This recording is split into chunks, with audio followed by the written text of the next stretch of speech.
Some stuff used to scream luxury. Now it's just Tuesday. Let's talk about things that quietly downgraded from luxury to whatever. Fast, unlimited internet. At one point, getting on the internet meant kicking someone off the landline, sitting through a dial-up noise that sounded like two robots fighting with forks, and waiting 5 minutes just to check your email, if it even loaded. Having an internet connection at home wasn't a given. It was a perk, something families with a bit of disposable income could afford.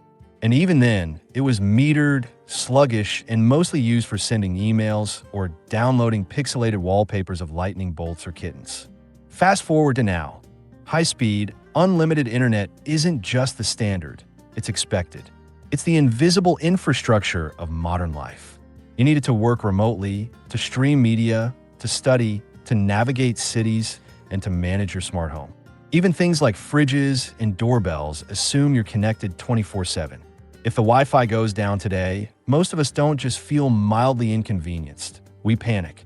Everything from our entertainment to our job performance to our social lives depends on fast, reliable internet.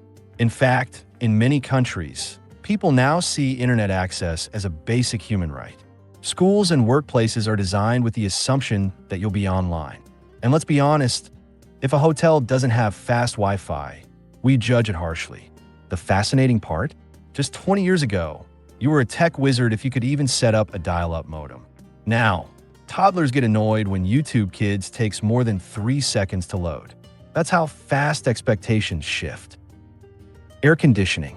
Air conditioning used to be one of those things you only experienced in movies or in hotel lobbies so fancy that even the plants looked expensive. It was a sign of wealth, a sign of status. For most people, dealing with hot weather meant sweating through it. Fans, open windows, cold drinks. If you were really lucky, maybe a swamp cooler. The idea of having cooled air on demand was almost absurd. Now, AC is practically everywhere. Homes, schools, office buildings, cars, trains, malls, gyms, even tents. And it's not just a nice to have anymore. It's a health requirement in many places. As global temperatures rise and heat waves become more common and dangerous, air conditioning is quite literally saving lives. Hospitals, retirement homes, even government-issued cooling centers rely on it to keep vulnerable populations safe. But here's the weird twist. We rarely appreciate it. We only really notice AC when it's not there, when it breaks down or doesn't hit that perfect chilly setting. We've grown so used to climate-controlled environments that sweating indoors now feels like a malfunction of modern life, rather than, the human body doing its thing. It's kind of poetic in a strange way. The human race figured out how to cool down the air around them with technology, and now it's weird if we don't do it. Comfort has become baseline. Luxury has become minimum. Having your own room. Having your own room used to be something reserved for rich kids in big houses. In most of the world, and honestly, still in many places today, sharing a room with siblings or even the whole family was the norm. Bedrooms were multi-purpose. They weren't private havens. They were spaces for sleeping, storage, and sometimes cooking or studying all in one. But somewhere along the way, especially in wealthier countries, having your own room became the default. Not just for adults, but for kids too. Now, if 2 siblings share a room, it's seen as tight living. It's something people apologize for during house tours. And it's not just about space. It's about identity. Having your own room means being able to express yourself, put up your posters, decorate your shelves, have your own desk. It becomes a physical extension of your personality. It's also tied to the rise in individualism. We started valuing personal space more than communal living. The nuclear family got smaller. Homes got bigger. And the expectation shifted. But again, it's worth remembering, this wasn't always the case. For most of human history, the idea of having 4 walls to yourself just to sleep and vibe was unimaginable. And today, in many parts of the world, it still is. So yeah, having your own room might feel like a minimum, but it's still, in many ways, a hidden luxury we've normalized. Access to on-demand entertainment. Remember when watching a movie meant driving to the nearest blockbuster, hoping your film wasn't already rented out, and rewinding the VHS before returning it, or when TV shows only aired at specific times. And if you miss an episode, tough luck. You were just out of the loop until reruns months later. Today, that concept feels ancient. Entertainment is now a tap away. With Netflix, YouTube, Spotify, TikTok, Hulu, and dozens of other platforms, we have literal universes of content in our pockets.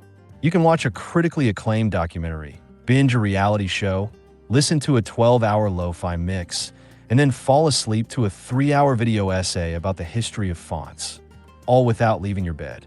What used to be a privilege, owning a DVD collection, subscribing to premium channels, is now the floor. Not having access to streaming content today doesn't just feel inconvenient. It feels like being cut off from culture itself. People build their social lives around shared content. The show you're watching, the memes you send, the videos you quote. It's become part of how we connect, decompress, and understand the world. And somehow, we've grown so used to it that a buffering screen or having to wait 5 seconds for a skip ad button now feels inconvenient. We've gone from limited to limitless, and we barely flinch. That's how quickly our baseline shifted from scarcity to excess. Clean, running water. It sounds like such a basic thing. Turn on the tap, and clean water comes out. No thought required. But historically, that wasn't just a luxury. It was a miracle. Indoor plumbing didn't become standard until the 20th century in many parts of the world. Before that, getting clean water meant carrying it from a well, a pump, or a river. And it often wasn't safe. Diseases like cholera and typhoid were rampant. People died because of dirty water. Now, in many countries, having running water isn't just normal. It's legally required. Public buildings, homes, even campsites are expected to have accessible, clean water. You brush your teeth with it, bathe in it, cook with it, flush it down the toilet. It's such a constant presence that we barely register it as something special. But here's the twist. Clean water is still a luxury in many parts of the world. According to the WHO, more than 2 billion people don't have access to safe drinking water. That's nearly a quarter of humanity. And yet, for those of us who do have it, it's become so normalized we don't even question it. We use gallons to wash our cars, water our lawns, and take 30-minute showers. It's an example of how something that was once precious, and still is, has become so common we forget to be amazed by it. Refrigerators and food storage. Imagine your daily routine if you didn't have a fridge. No leftovers, no cold drinks, no milk that lasts longer than a day. You'd be grocery shopping daily or relying on salted, dried, or canned goods. It would take real effort just to keep food safe. 100 years ago, that was normal. People used iceboxes, pantries, cellars, or no cooling at all. Refrigerators were luxury items well into the 20th century. And even when they became more common, freezers were still for the wealthy. Today, refrigerators are so standard that not having one isn't just inconvenient. It's practically a crisis. Food delivery apps, weekly shopping routines, meal prep, storing medication, all of it hinges on refrigeration. And we don't even think about it. We expect food to last. We expect ice to be available at all times. We expect frozen pizza to stay frozen until our existential craving kicks in at 2 a.m. And here's the thing. Fridges are also a symbol of stability. They represent a home. An empty fridge says more about someone's life than you might think. It's tied to food security, nutrition, and independence. Yet we barely register it as anything special.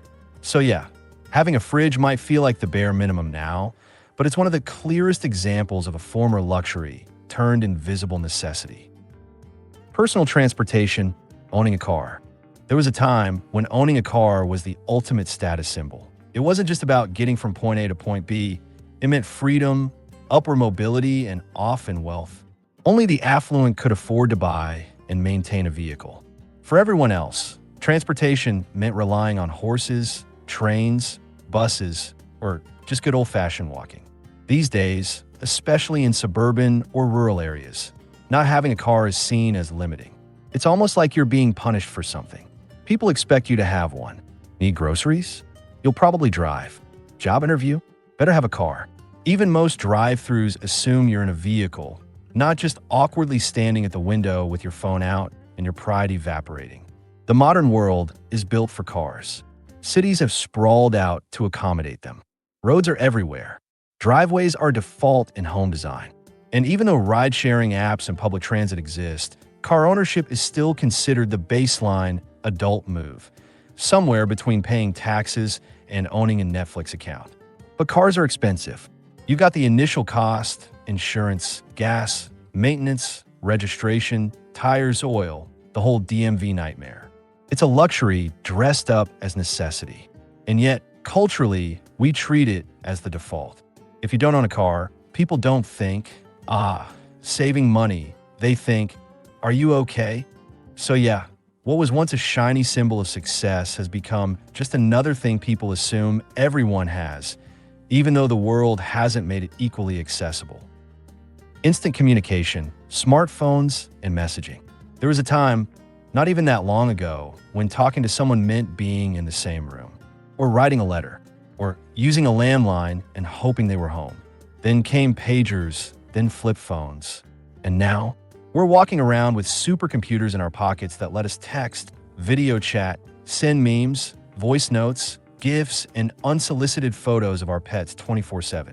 Today, instant communication isn't just common, it's expected. If you don't reply to a text within an hour, people wonder if you're mad. If you don't answer a call, they assume you're either dead or ignoring them. And it's not just personal relationships. Jobs, appointments, deliveries, emergencies, all of it assumes you're instantly reachable at all times. But let's zoom out for a second. That level of access used to be exclusive. A phone in your pocket? That was a James Bond thing. Video calls? Sci-fi. Sending a message across the globe in seconds? Literal magic. Now it's how we order dinner and argue with strangers online. We've reached a point where being unreachable is almost suspicious. Going off the grid isn't just weird, it's a statement.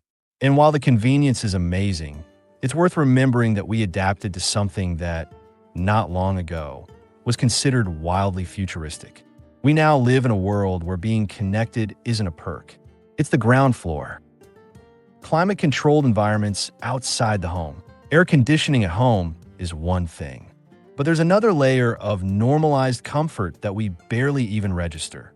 How nearly everywhere we go is temperature-controlled. Offices, shops, buses, trains, planes, gyms, cafes, and malls. Even places like laundromats and storage units. We expect these environments to be pleasant. Back in the day, you dressed for the weather because the weather was going to be in the building with you. Hot outside? It was hot in the office. Cold outside? Better keep your coat on in class.